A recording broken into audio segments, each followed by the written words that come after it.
Good morning. Happy to be here. Happy to see you all. We're going to have 5 members of the business community come up and join us and tell you their personal stories. But first, I think it's probably worthwhile to talk a little bit about the Chamber and who we are and why this is important to us. The Cape Cod Chamber of Commerce is kind of a regional economic Swiss Army knife. We are several organizations. We're the Chamber. We are the Cape Cod Economic Development Council Incorporated. We're also the Blue Economy Foundation, and we also have several state designations. We are the Regional Tourism Council, and we are the Regional Economic Development Organization. So all of this sort of falls under the umbrella of the Cape Cod Chamber, and it's what we spend every day working hard on. So we want to have we want to talk about why this is important. We have 1,200 members Cape-wide, and just on the travel and tourism side, travel and tourism for the Cape is a $1.3 billion industry that employs over 12,000 people. So it's important to us because we are starting to see the impacts of the housing crisis, primarily in the labor shortage. And so I think we're going to hear from our business panel their personal experience with labor supply issues. The number one reason we are having the labor supply issues are housing, and then childcare and early education. So we have an informative group of folks that are conveniently seated right in front of me today. So I would ask you all to come up and join us here. So joining us will be Bill Bogdanovich, the President and CEO of Broadreach Healthcare, Matt Cole, President and CEO of Cape Associates, Ann McManus, President and CEO of the Latham Centers Incorporated, Stacy Pugh, the President and CEO of the YMCA Cape Cod, and Ken Tabor, President of the Hole in One Group. Welcome to the stage.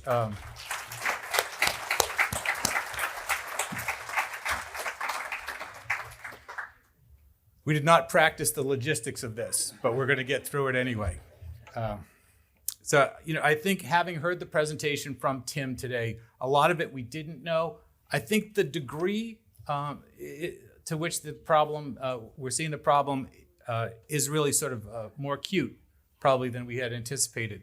So what I would like to do is just recognize you all individually first, and maybe you could talk a little bit about your business, number of employees you have, and how this housing crisis is impacting your business. And I want to start on my far left with Stacy Pugh from the YMCA, because it's not just the YMCA, which is an important organization. A little bit of feedback, but Stacy's also one of the largest childcare providers on the Cape. So Stacy, please. Thanks, Paul. Thank you, and good morning, everyone. Thank you for having us here today to talk about this very important topic. And I look at early education, which is really what I'm going to focus on briefly in my comments. We are an employer of about 180 people right now. In the summertime, that swells to about 250 when we have our summer camp and seasonal staff on board to take care of children during out of school time. And we really kind of are in a scenario of what I would call triple trouble. Meaning triple trouble is there's a service industry level of work that we are doing, which we all know is a significant challenge coupled with the housing crisis and the affordable housing. But then layer in the difficulty and challenge that our workforce faces in working with children and little human beings who it's becoming more and more challenging to do on a day-to-day basis with the mental health challenges that our children are facing. So that's our triple trouble, and that is having a big impact on us. Paul, did you want me to talk a little bit about that impact, or please go to the next one? Okay, so I'm going to try to balance all of these little parts and pieces here. I just want to give a little bit of a flavor of what the YMCA Cape Cod's structure looks like in providing early education and out-of-school time care, not counting summer camp, and what we have been doing and where we were pre-COVID and where we are today. Pre-COVID, we had 696 licensed spots for infants, toddlers, preschoolers and school-age children in after-school care during the school year. Our current license capacity is 593. Why has that decreased? Since July, we've closed one of our centers due to staffing needs. And then we've had other reductions forced upon us by our state licensing agency. If we cannot prove that we have the staff to fulfill a license capacity, we have to reduce the license capacity. So we lost 77 slots when we closed one center and were forced to reduce our license capacity. So our current license capacity for serving children is 593. This is where it gets really bad. We are currently enrolling 349 children out of those 593 slots. If you go back to pre-COVID, which was 696, it's exactly 50%.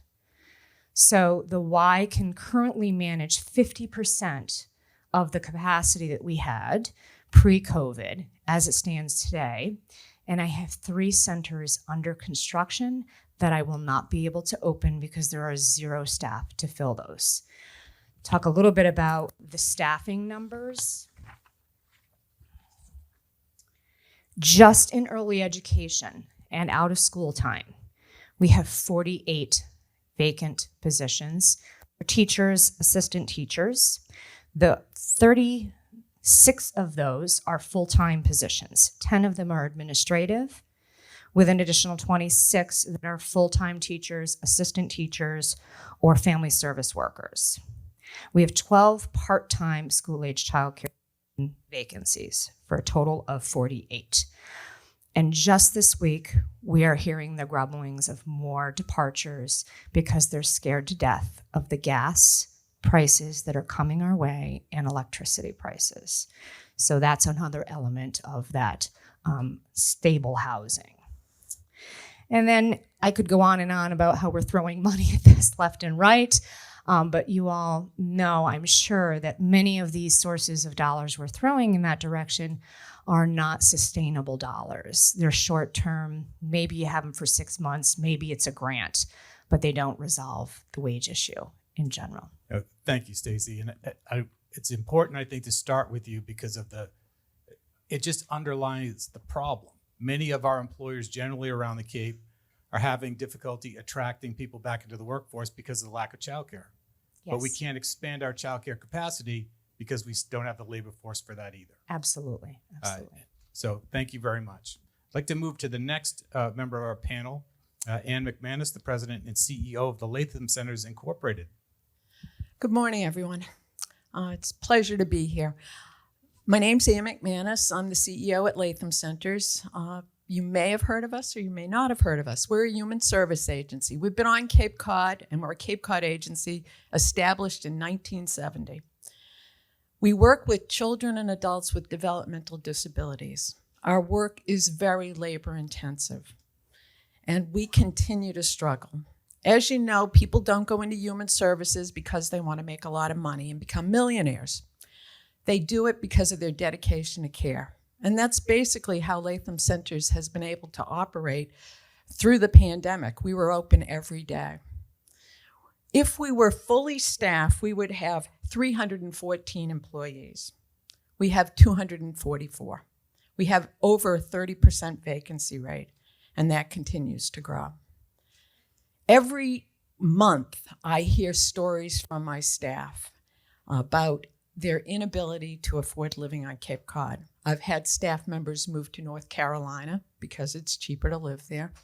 I had a staff 2 weeks ago come in who had lost their rental apartment, and they needed to find another one, and they did secure one in Orleans, a small one-bedroom apartment, but they needed $6,000 to afford the first, last, and security, and they didn't have it. So the problem is huge for us, and we see it every day. What we are doing as an agency is, like Stacy, we put our finger in the dike. We're fixing problems as they come along. We help staff if they're having a problem with their security deposits. We put out information about housing that's available. the HACK program that was established to help lower income employees has been a real godsend to us, the Thrive program, and many of our employees access that. But I know this has been referenced. This is more than an affordable housing problem, because most of my employees right now fall in that dark hole in the middle. In fact, they make too much because they're working so much overtime that they can't be a participant in affordable housing. But they are the backbone of Cape Cod. Most of them have grown up on Cape Cod and want to stay here if they can afford to stay here. But that's becoming more and more an impossibility. What we feel strongly about at Latham is that the answer is a local answer. And one of the things we've been doing with our employees is getting information out to them about every opportunity there is to, as Lisa mentioned, be advocates. We need to be showing up at zoning meetings. We need to be showing up at planning meetings to talk about our issues around the need for more housing, looking at density differently, looking at planning more creatively. We need to do this regionally. I do believe the fix is here on Cape Cod, but it will only happen if everyone in this room and every one of our employees becomes educated about what's going on and what we can do about it. You know, I am not a Cape Codder. I grew up in Buzzards Bay.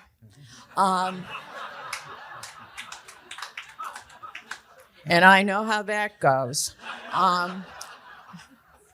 But I've been a renter here, and thank God I'm a homeowner here. And I know my staff want to be homeowners here. They want to raise their kids on Cape Cod, and they want to give back to their communities. And I think that's what's beholden on me as a CEO and all of us in this room to make that a reality for them, because they are the backbone of Cape Cod, not the people who come here for the summer. The people who live here, who raise their kids here, who want to make a commitment here. And these are the folks we've got to support. So I feel like we've all got to become tigers in this game. I personally, yes, go ahead, applaud. One thing I did 2 weeks ago, I signed up I live in the town of Sandwich. I signed up to be on the zoning board. Are you out there, Sandwich? I hope I get a call back. Because I feel like I need to put some more skin in the game, because this is really important. Thank you very much, Ann. Thank you. Next up is Bill Bogdanovich, President and CEO of Broadreach Healthcare. Thank you, Paul, and thank you all for the opportunity to share a little bit about what we've done. As the president and CEO of Broadreach Healthcare, some of you may know us more by our original Liberty Commons and the Victorian Assisted Living Residence and Broadreach Hospice. We're down in Chatham. I am not a Cape Codder either. I've only been here for 35 years, but I live in Brewster. And we've been part of that community for the decades now. We have about 300 employees, and they are many of whom frontline, challenged in the same way as has always been difficult on the Cape for housing and sustainable wage. And so that's never been easier, but it's also never been harder. At present, in terms of the capacity limitations that we face, within the skilled nursing facility, we've got 10 beds that are effectively offline. And so that means 10 seniors who might otherwise need a place to land for a couple weeks or a month after an acute hospital event don't have that opportunity.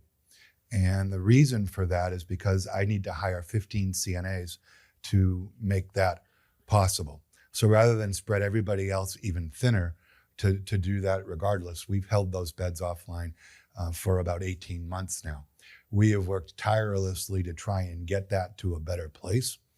And 15 is half the number that it was 6 months ago. And we basically have all of the other positions that we would need to go forward. So there's progress there, but it is definitely a finger in the dike kind of experience. One of the things we recognized back about 3 or 4 years ago was this housing issue as an impediment to the stability of our workforce. So since then, we have gone out and with the support of our local banks, and I would emphasize that both with regard to the COOP and the 5, we wouldn't have been able to do this without them. We now have 16 1- and 2-bedroom apartments, which are spread out between Chatham and Dennis, and capacity for 7 in more dorm-style accommodations in what would have been single-family homes. So that is a drop in the bucket, 25 people out of my 300-person workforce, but we're approaching 10% of our staff that we're helping with housing directly by being their landlords. It's, I guess, what they call small A, affordable, because I think it's still too much money, even if you're making $20 an hour. But it is structured in such a way that it helps them avoid the challenges of needing $6,000 to move in to a rental that you can't even find to begin with. We have been fortunate in that it's helped us keep people that would have otherwise been gone. And the way we found it to even make sense was that in the years, and a handful of years before that, we had a very small, like $1,000 emergency loan program, and people had to come and confidentially express what was going on. And we thought that would just be a way that that we could help folks who didn't always have a high balance in their savings account when a car broke down or whatever. Over the course of the first 5 years of that, 9 out of 10 were housing triggered events. So as we could see that, it became more and more apparent that helping people with stable housing could help us have a more stable workforce, which could help us serve the people that we're there to take care of to begin with. Great, thank you, Bill. And just to underline you can hang on to that. We got one on each side. So just to underline the importance that healthcare is the number one single employer on the Cape. So we've already heard the childcare slots we can't fill because we don't have the labor supply to support that. Services that are important to the community and make us, who we are. We can't do that because we can't hire people to do that. And even healthcare, as we all get older and we're going to need more services and more healthcare services, we can't fill those jobs either. So those are important things to think about, and I think they are shocking because, like other challenges, the housing challenge is here now, and it's real. So I'd like to move on to our next panelist, which is Ken Tabor. Ken is the president of the Hole in One Group. So Ken, maybe you can give us your perspective from the restaurant industry. Absolutely. Thank you, Paul. And thank you all for being here. I'm honored to be asked to be on this panel, to be able to talk to all of you about the restaurant business. I think I speak for all the restaurant owners out there that, not all of them, but the ones that I know and the struggles that they're going through. As my name again is Ken Tabor, I'm president of Hole in One. We are a bakery, breakfast, lunch, and dinner facility. We operate out of Orleans, Massachusetts, and Eastham. We have 65 year-round employees. We're open year-round, 7 days a week. During the summer, we go as high as 95 employees. A lot of those seasonal folks are high school students, college students. We bring in about 6 J1s. We have about 8 H2Bs. We are already filing for H2Bs for next year. We've already filled out the host agreement with NTRAX for J1s, which is due November 1st. Everything takes time and effort and money to make sure that the operation is fully staffed. But more importantly, we have 65 year-round employees that live in Eastham, Orleans, Wellfleet, and the surrounding area. I know that over the last 12 months, I've lost 4 individuals because they lost their apartments. They had no place to go, and they moved off Cape. 3 of them were assistant managers, and 1 was a general manager. The general manager was doing quite well for herself and for her family. Unfortunately, she lost her apartment that they were renting in Brewster. She was an advocate for growth. She was an advocate for education for our staff. She was a very powerful asset to us. To lose an individual like that was crippling to the operation because of what else she did other than just manage the operation. At that moment, that was kind of an eye-opener. And then shortly after she left, I lost 2 more individuals. So I started to experience what you're all talking about. But remember, we're just running the restaurant. We're just trying to keep ourselves afloat, especially after COVID. And we're just trying to get our employees back into the restaurant.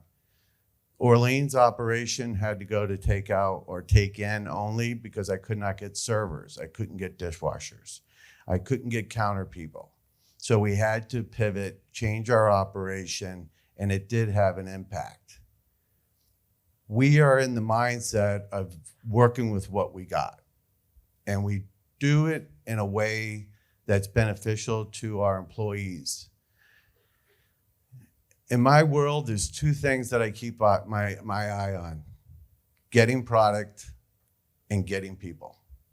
Because if I can't get product because of the distribution channel, because there's lack of delivery truck drivers, gas issues, whatever the case may be, warehouse workers that aren't showing up, they can't stock the truck, they can't get the truck out of the yard, they can't get the truck to our place.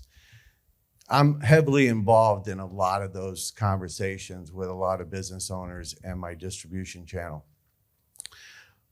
After I get off the phone, I walk out on the floor and I see employees, I see people, I see human beings, I see people that are struggling. I have conversations with them.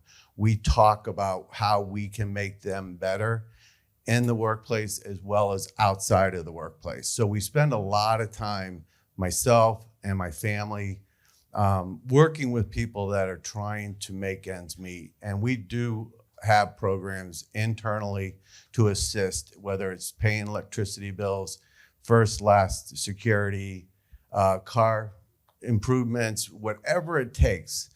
What I have found out in the last couple of months is that I cannot get some of the mothers back into the building because of childcare. I work a lot with Cindy over at the Children's Place. They're at full capacity. We're all in this together. We're all trying to figure it out. We all are aware, like we said in the beginning of this meeting, we need to get together and figure out what is the answer, where's the solution. It's not going to happen overnight, but I think more minds, more people will fix or advocate for housing. I enjoy what I do. I have a great, thriving business, but I can't do it without people, and people can't do it without housing. It's a simple thing to me. But I do appreciate being here and telling the story, but we're doing the best we can. And I appreciate the opportunity, and thank you for having me up here. Thank you, Ken. Thank you.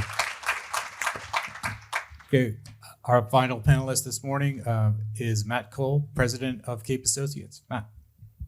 Thank you, and thank you for having me today.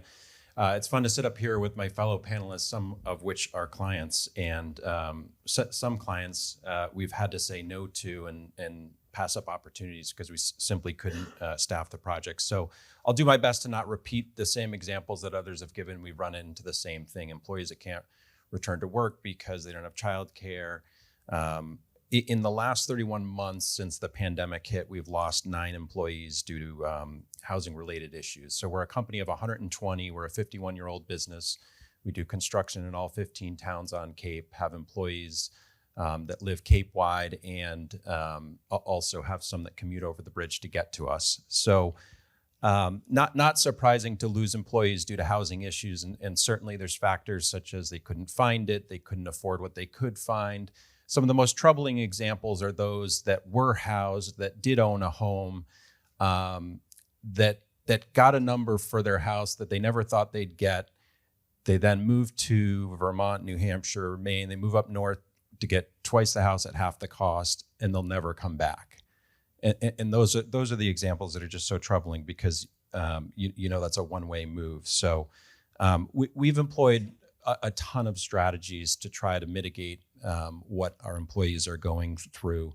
For those that commute excessive distances, we've put commuter vehicles in place where we've made vehicles available. When employees' vehicles break down, we have loaner vehicles that we offer. We've done the small loans that I heard about. Our first foray into housing was to own year-round rentals that would benefit the greater supply, right? Add supply to the market, and indirectly that would help our employees. And again, since the pandemic hit and the issue has become far more acute, we've had to pivot and dedicate those units specifically to our employees. And maybe that sounds obvious, but I've heard others had to do it as well. The complication that comes with that when you're both the landlord and the employer is really tricky in a situation that we certainly hope that we didn't have to be in. We'd much prefer the development community, others to own those units, and for us to simply provide good jobs. So I think we're going to talk about solutions later, and I don't want to jump into that, but the not so obvious ramifications with some of this are the turnover that naturally happens because of housing issues and the stress that puts on our remaining employees. Every time somebody, one of those 9 leaves, others have to pick up the slack, and that adds stress. Those that commute excessive distances, that's not a great quality of life. I think we've all seen it trickle over into our personal lives as well. Can't get into a restaurant. Restaurants that you want to get into aren't open 7 days. Those that are fortunate to do so. So all of that leads to, I'm sort of ashamed to say, a diminished quality of life for us here. So that's what's coming.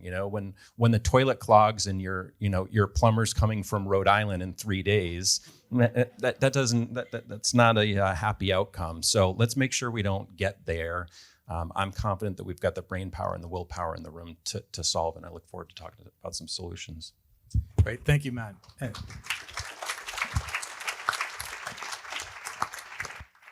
So just to put sort of a finer point on our last 2 panelists and some of what they're dealing with, Ken has a seasonal workforce that he has to deal with. So approximately 100,000 people are employed on Cape Cod year-round. That increases by 25,000 seasonally.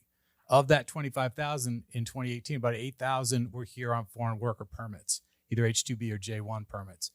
5,000 of the 8,000 were J-1 permits. We've only rebounded to about 42% of that because for the first time, sponsoring agencies are actually requiring housing. So that leaves what could be, if we do nothing, a permanent 3,000 person hole in our seasonal workforce, which is why restaurants aren't open. And when restaurants aren't open, there's an economic opportunity loss. When employers have to provide housing and use some of the assets that they have as part of their commercial business to house their employees, there's an economic loss there. So that's why when Tim talked earlier about, and Rob talked earlier about the GDP stopping and starting to shrink, because we are at that point where the housing crisis is directly impacting our economy, in a serious way.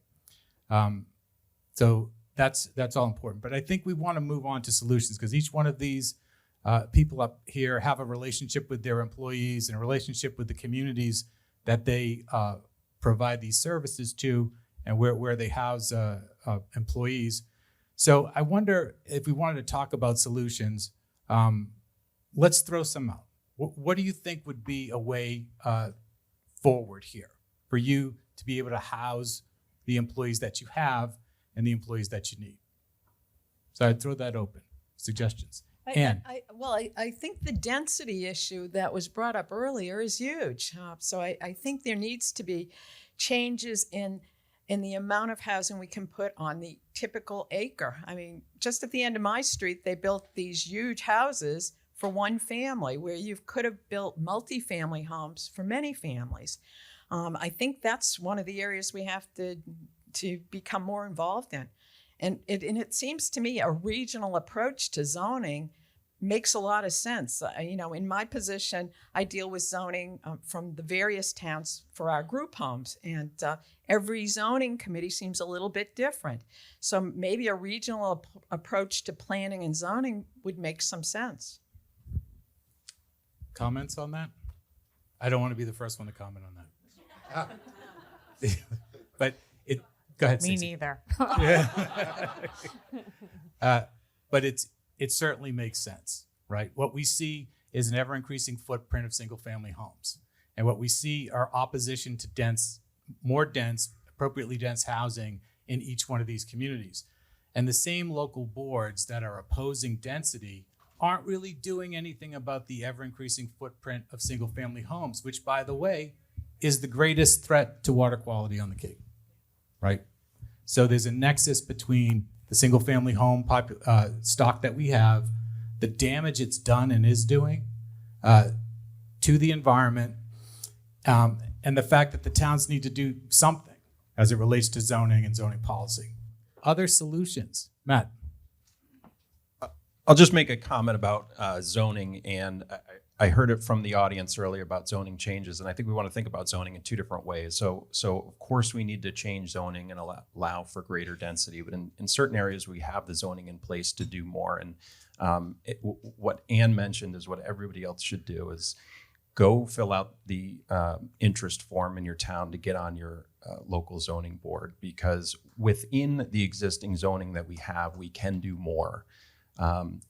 Last week, we had a project that we're developing on property that we own in front of the town of Chatham. We brought it in 2018 and asked for 4 residential units. We were turned down. We went back last week, and we've been at this for a while, and we asked for 3 apartments on top of commercial space that we'll use, because they told us that all residential wasn't desired in that area. We were turned down. We're going to end up building 2 apartments instead of 3 because of 2 votes on a zoning board. So get out there, get on the boards, and change the vote. Thank you, Matt.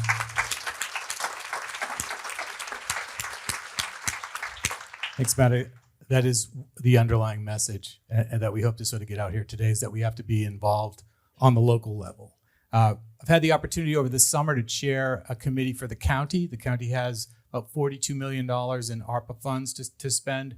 So there's been a group of people, many of which I see in the room here today, that have spent part of their summer discussing how to spend those resources. And part of what we did is rank regional challenges. And the number one regional challenge, of course, was housing. And so the county is now considering how to spend a significant sum, probably $10 million, to support housing efforts. And it's going to be a comprehensive plan. So we're going to look at issues from homelessness, and the homeless population in Hyannis has quadrupled over the last couple of years. Housing instability, the changing face of homelessness, the number of elderly people that have been displaced by the churn in the real estate market over the last 24 months is shocking.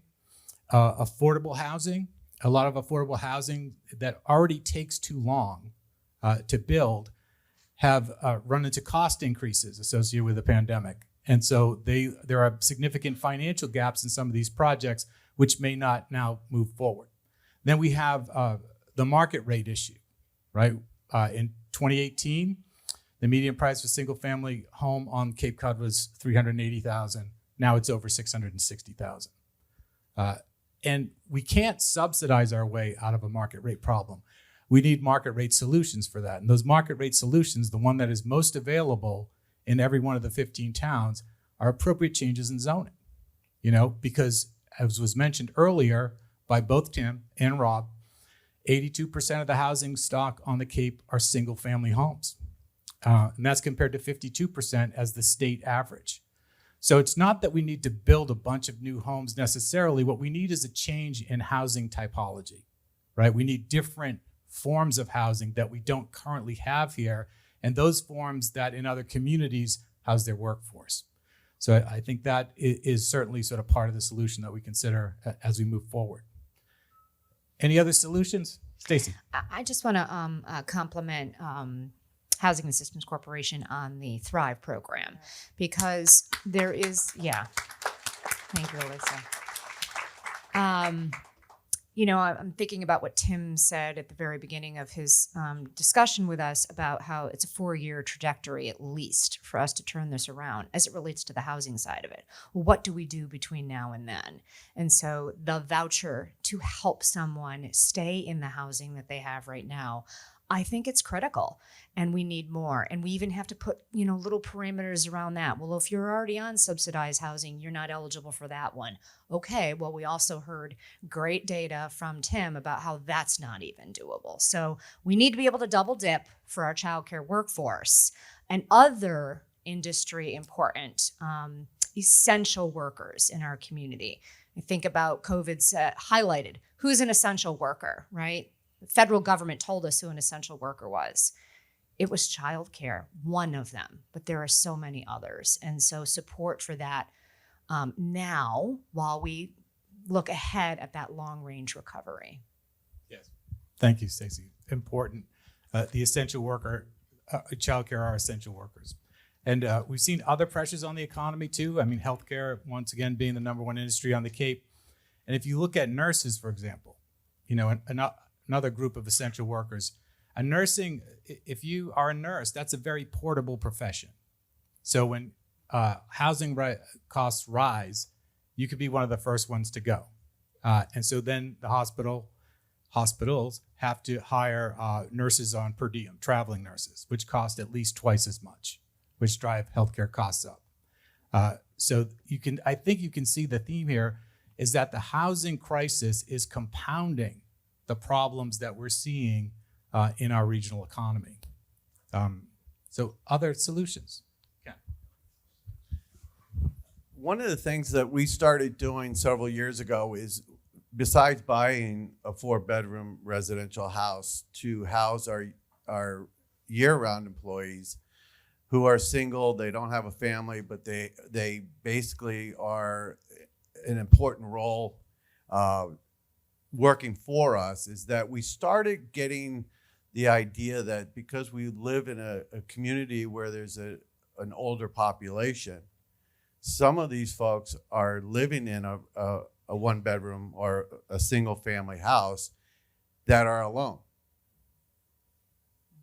We're trying to get the word out that if one of our employees loses an apartment, then they can team up with another customer who has a house in town, who's looking for a housemate or someone to be there with them because they are alone.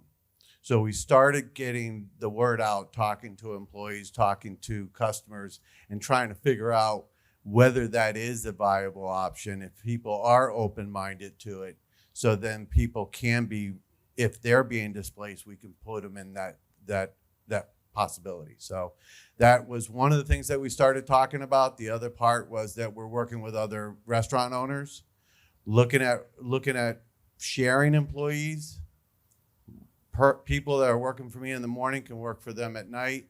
And that started getting pretty actively over the last couple of years, especially during COVID. It moved the conversation to housing. Do we get into a partnership? Do we team up? Do we work with developers? Do we figure out whether we can get into apartments that we can just go ahead and fund and have places for our employees to go in so they wouldn't need first, last, and security? We are an active partner with our staff to find housing for them. So. Thank you very much, Ken. Well, I piggyback on that. Relationships with businesses. Thank you. Richard Waystack, I'm a realtor representing the Cape and Islands Association of Realtors. I'm also a landlord. And I had a vacancy, came up a couple of weeks ago. Rather than going open, I went to a couple of my business partners. And they said, we're dire need. We would be happy to do first loss security, which we waived. They're guaranteeing the rent. But for you, partner with your realtor customers and clients as well, because they know people are coming to us saying, I have a place to rent. That partnership and relationship can be very beneficial to you. Thank you, Richard. And one thing I do want to point out, even on the seasonal workforce side and on the J1 side, most of the J1s that come here look for housing through volunteer networks, and some of those volunteer networks are supported by faith-based organizations across the region. and through Facebook pages. If we could resource a position or an office that could help, that could reestablish the host program and invigorate that host program, we could see a positive impact on the seasonal workforce as soon as next summer.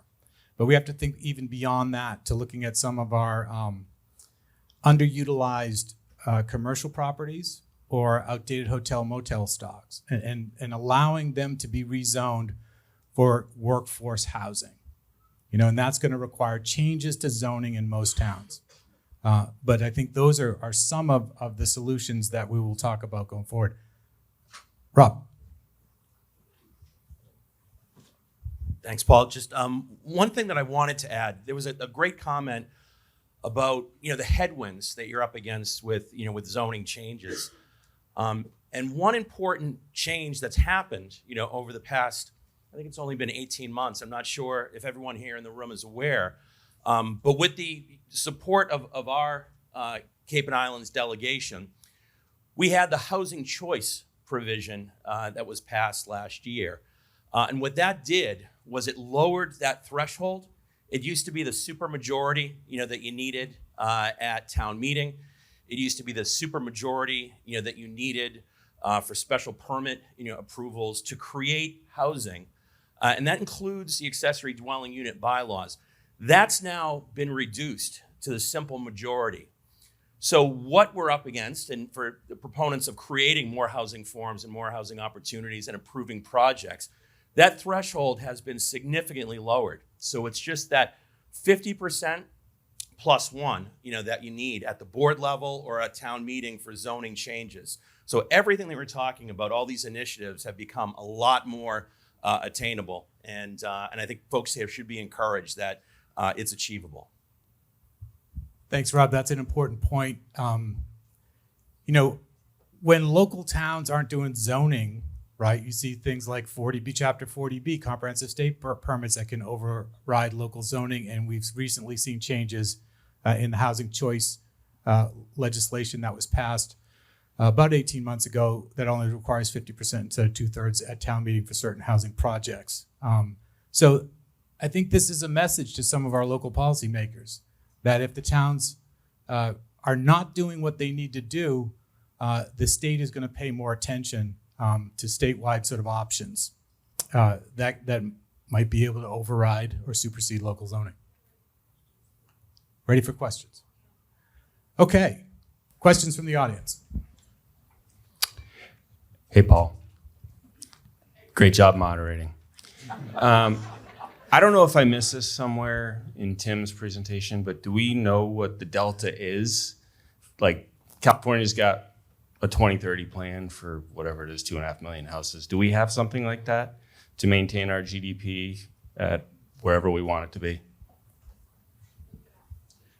Tim has left the building, so he will not answer that. But the answer that regionally, we have some sense, but we don't have those specific goals at the moment. But the Cape Cod Commission has just been given almost $1 million to do a housing study, and I expect that the conclusion of that will provide those kind of specific goals for us.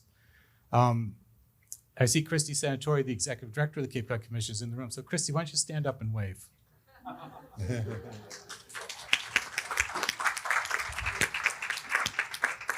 We're very lucky to have the commission and to have Christy leading the commission in this effort, but we're really at that point. So another question. I just want to make a comment. Several times I've heard the word, the town needs to do this, the town needs to do that in relation to zoning and wastewater and so forth. The town is us. We're the town. The town isn't some amorphous group somewhere, off in a building somewhere.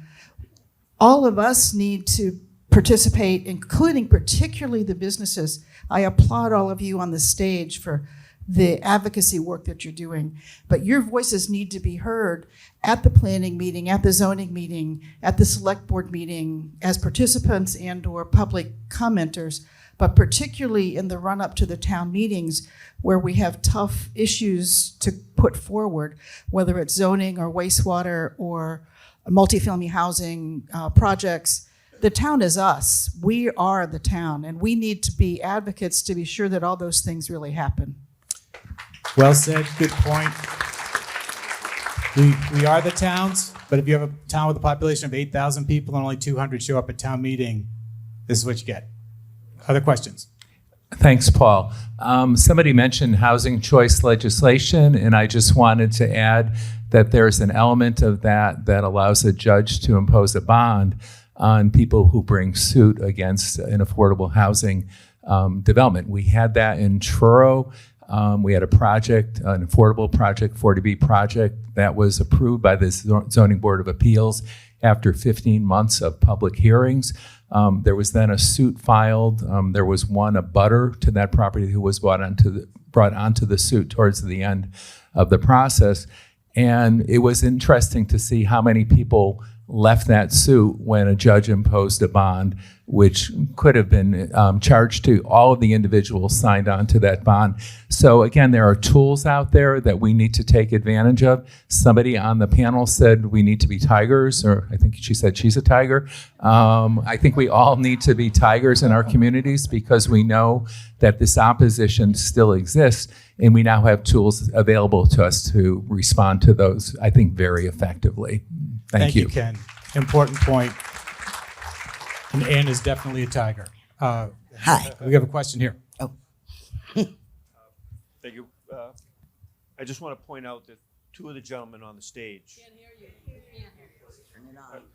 I want to point out that two of the gentlemen on the stage came to the Governor Prent's Planning Committee in the town of Orleans, where we bought a 5.5 acre site at town meeting a couple of years ago with the intention of using it, we hoped, for housing, but we had to put in other municipal purposes in order to get the town to go forward with the purchase. So people came out of the woodwork looking for, well, maybe it would be a good spot for the library or a cultural center or a performing arts center. You know, this site was a poster child for housing because of the sewer system. It was walkable to everything in town, supermarkets, parks, schools.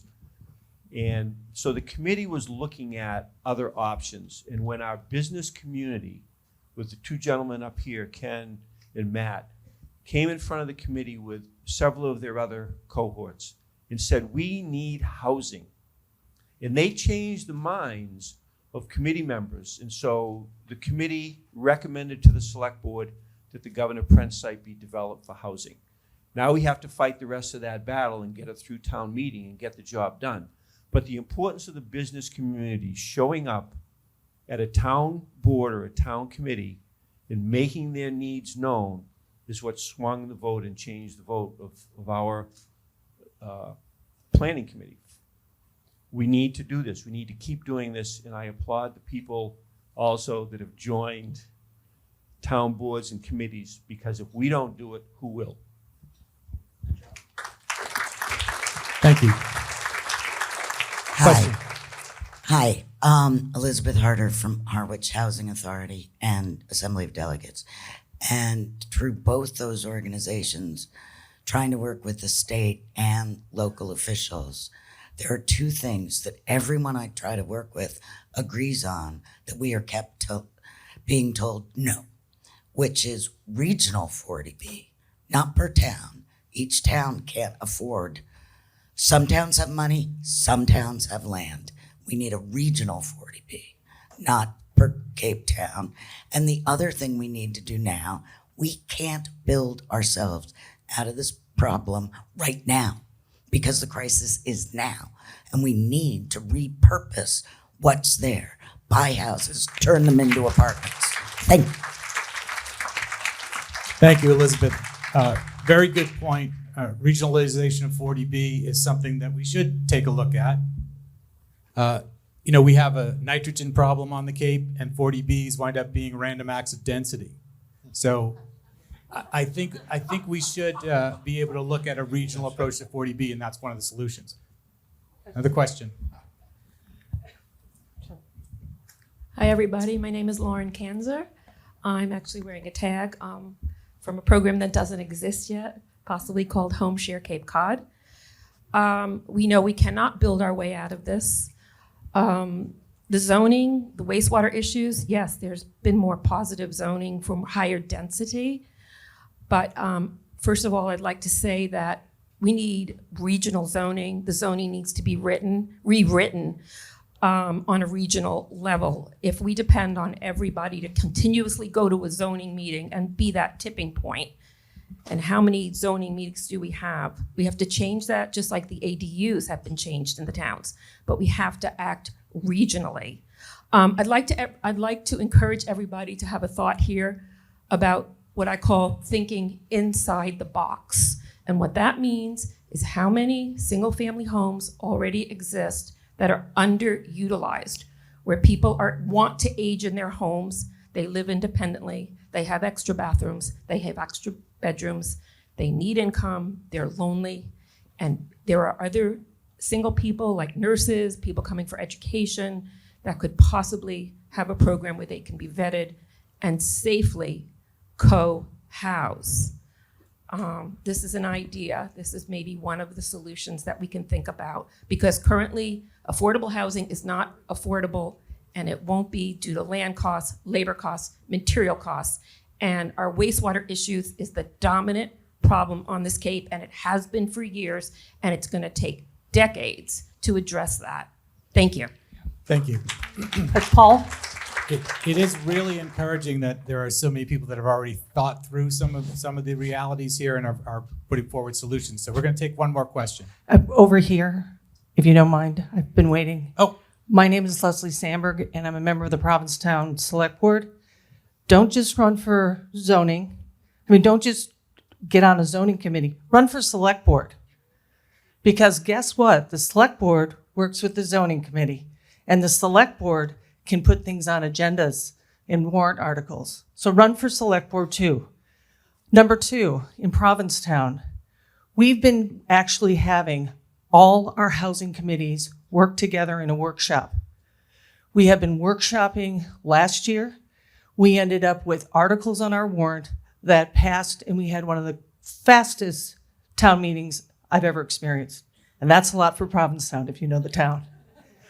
We have increased, it's also not just zoning, it's understanding your town. For Provincetown, we don't have the land. So what we did is we're looking right now, we have a consultant that's looking at municipal buildings to when we are going to rehab them or replace them, we put housing on top of them. We've also, in our commercial area, we've allowed now 4 stories. That's very important. We have also figured out a way to get finally the VFW property. We're going to get 67 more units in there. So it can be done. Please know that. And if you're going to go to a meeting, a zoning meeting, a select board meeting, or any other meeting, where you make your point made is at the public comments. They have an agenda, or you ask to be put on their agenda. But just know there's a way to do it. Provincetown is making things happen. It's actually a town that's working. Once we get our VFW development completed, we will have met the 10% affordable housing. But what we have is a problem with what you're all saying with the missing middle. So we've got to figure out zoning on that, and that's what we're going to be looking at. So just know this can be done. And it will, and I think everybody here is going to make it happen, but just some food for thought for all of you. There are a lot of different committees that will help create better housing in your community. Thank you, Leslie. We'll take one more. Whoever grabs the mic first. Here we go. Peter. I'll let you go next. So I'm from Yarmouth, sadly one of the few towns that doesn't have an accessory dwelling unit bylaw. And I'm on the planning board, and we've had discussions with a petition article, and I will tell you that the opposition to things like an accessory dwelling unit bylaw are amazing. We need your help in Yarmouth. There's a position on the planning board that's open. Sadly, we have members of our planning board that are opposed to accessory dwelling units. So I would ask you to get involved. On the 16th of November, if you're from Yarmouth, come to the planning board meeting. We're talking about accessory dwelling units. We need to get this passed at town meeting, but believe it or not, there is opposition in the town of Yarmouth to accessory dwelling units, and we need your help. Thanks, Jim. So that's it. We're going to cut off questions at this point, but there will be another opportunity for you all to sort of participate, and we would encourage that. I want to thank the panel that has left the stage, so please give them a round of. Let's give Peter an opportunity. You want to, Pete? Yeah, all right. we want to hear from Peter. Pete, we want to hear from Peter Freeman.